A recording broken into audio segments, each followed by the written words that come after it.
l'ESA se prépare pour Mars, revue à Starbase, l'ESA supporte un avion spatial, nouveau module de la station spatiale d'Axiom, et enfin les lancements de la semaine. Bonjour à toutes et à tous, je suis Christophe Paget et bienvenue à Espace News pour votre revue spatiale hebdomadaire.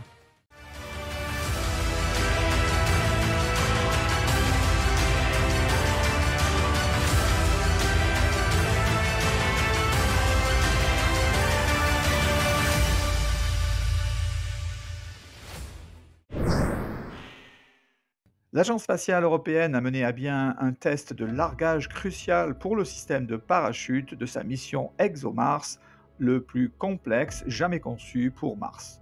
Le 7 juillet, un ballon stratosphérique à hélium a largué un module d'atterrissage factice à près de 30 km d'altitude au-dessus du cercle arctique en Suède.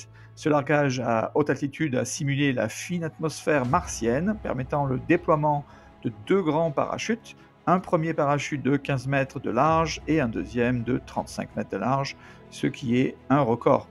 Après une chute libre de 20 secondes atteignant des vitesses quasi supersoniques, les parachutes ont ralenti le module pour un atterrissage en douceur. Ce test est une étape vitale pour garantir que le rover Rosalind Franklin puisse décélérer en toute sécurité de 21 000 km/h pour un atterrissage en douceur sur Mars.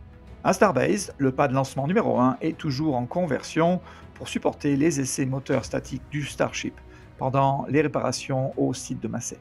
On a vu l'ajout du support du Starship, modifié à cet effet, installé même sur le pas de lancement du premier étage, ainsi que l'ajout de nombreux tuyaux. Enfin, deux systèmes à déconnexion rapide du premier étage du pas de lancement numéro 2 sont arrivés et ont même été ajoutés au pas de lancement. Au site de production, le prochain Starship à voler est le Starship 37, qui vient de recevoir un de ses volets avant.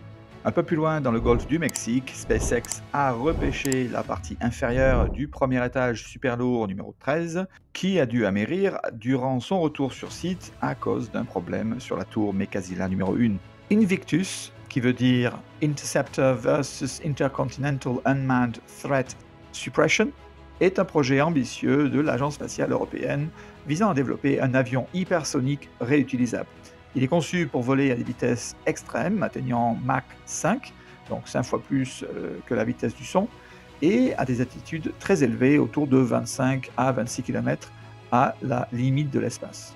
Son objectif, bien sûr, est d'explorer de nouvelles voies pour un accès plus flexible et économique à l'espace, potentiellement en tant que premier étage de lanceur ou même comme concept de navette spatiale mono-étage à décollage horizontal.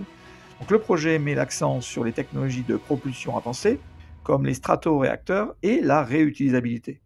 Les premiers vols d'essai d'Invictus sont prévus au début de l'année 2031. Ce projet représente une étape clé pour l'Europe dans le domaine des technologies hypersoniques et réutilisables. Voici l'un des nombreux modules de la station spatiale d'Axiom. En effet, les travaux sur la station d'Axiom se poursuivent et se sont étendus avec l'acquisition de ce module logistique polyvalent. Donc ce module, aussi appelé MPLM, permettra à Axiom de s'adapter et d'évoluer, garantissant ainsi leur habilité à répondre aux demandes de leurs clients pour des besoins en orbite terrestre basse. Le 19 juillet, SpaceX a lancé une Falcon 9 depuis la Californie pour une mission Starlink Group 17-3. Le premier étage a volé pour la 14e fois et a atterri sur le drone ship Of Course I Still Love You. Le 22 juillet, SpaceX a lancé depuis la Floride une Falcon 9 pour sa mission O3B mPOWER 910, donc deux satellites de communication en orbite terrestre moyenne de la compagnie luxembourgeoise SES. Donc, le premier étage a volé pour la 6e fois et a atterri sur le drone ship Just Read the Instructions.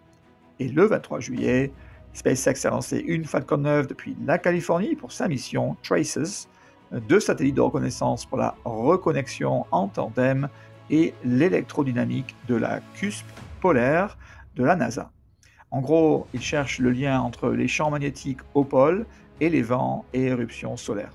Le premier étage a volé pour la 16e fois et a atterri de retour sur site.